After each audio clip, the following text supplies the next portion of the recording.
Hello, my name is Devon Kohler, and this is my graduate project for CSCI E29, Python for Data Science at the Harvard Extension School.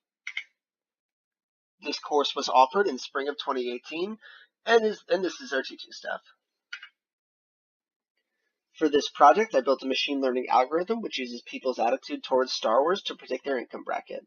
The dataset comes from 538 and includes people's opinions on the Star Wars films, such as if they would consider themselves fans of the movies, along with some general information like age and income.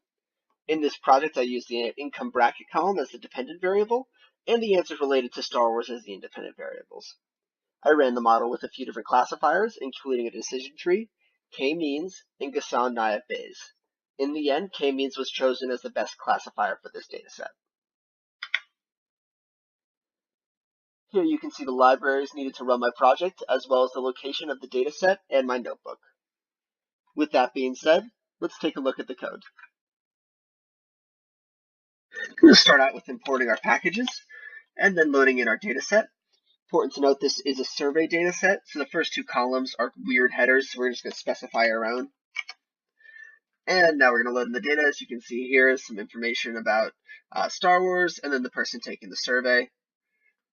Just note that all of these are categorical variables. Next, we're going to clean and prepare our data. Step one is to deal with some of the NaN values. You can see here we have really two types of people with these NaN values. People who haven't seen the movie, they obviously can't say if they're a fan because they haven't seen the movie, but we do have some information about them, so we want to keep them in the data set.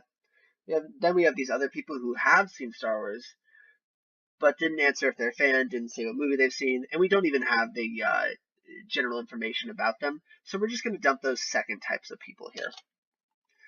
Next, we just go through and quickly maps some of the columns to Booleans.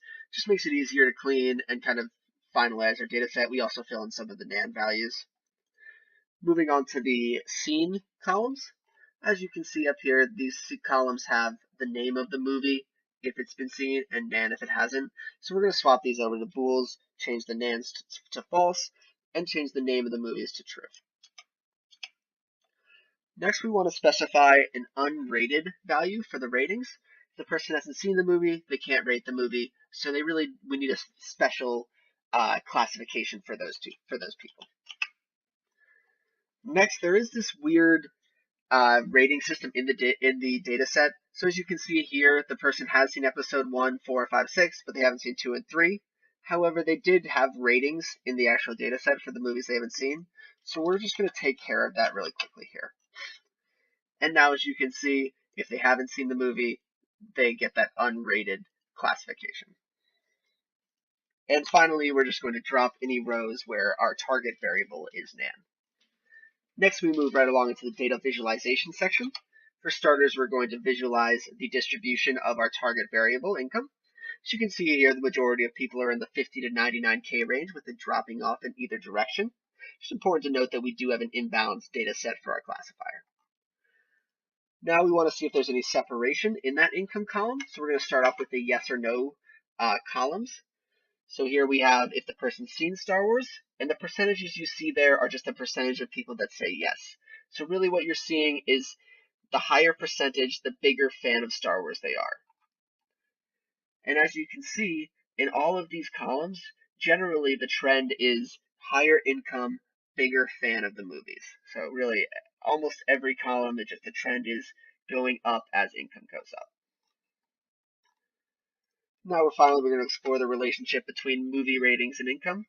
The big thing here is not really the actual rating given to the movie, but just the distribution of people who've seen the movie versus people who have that unrated classification. So as income goes up, there's less people that have the unrated and more actual ratings in there.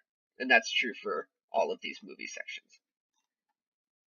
Now we're going to move into the machine learning part, load our packages, specify our dependent and independent variables. We're going to cast our rating columns to strings so that the machine learning algorithm knows that they are categorical and not integers. And then we're going to use our get dummies to separate the categories. Here I specified a function that trains our model, tests it, and then gives us some accuracy scores. We have our three models here, the decision tree, Ghassan-Naif Bayes, and the k-means classifier. I have specified the parameters that optimally suit the dataset, and then we'll run these here. So you can see the decision tree has around a 25% accuracy and cross-validation score. Looks like everything is really bet on that 50 to 99K range, and that's especially true with lower max def. You'll see I set a max def here of 20. If it's lower than that, everything is bet on the 50 to 99. Moving into the Kassan Naev Bayes, it does perform worse than the tree model with an accuracy of 21, cross-validation of 15%. It's really spread all over the place. It's not really into one column like the tree model was, but we're still seeing a very low accuracy score. So really this model doesn't work very well either. Finally, we look at the K-means classifier with an accuracy score of 29% along with a cross-validation score of 29%. And see, we're not really getting great results here either, but it's not really specified. It's not all over the place like the Bayes was, and it's not too focused on the 50 to 99K like the tree model was. And we just have that summed up down here. So in conclusion, we had some small success in predicting a person's income bracket. Our best model showed 29% accuracy, which is still better than guessing, which would have been around 20%.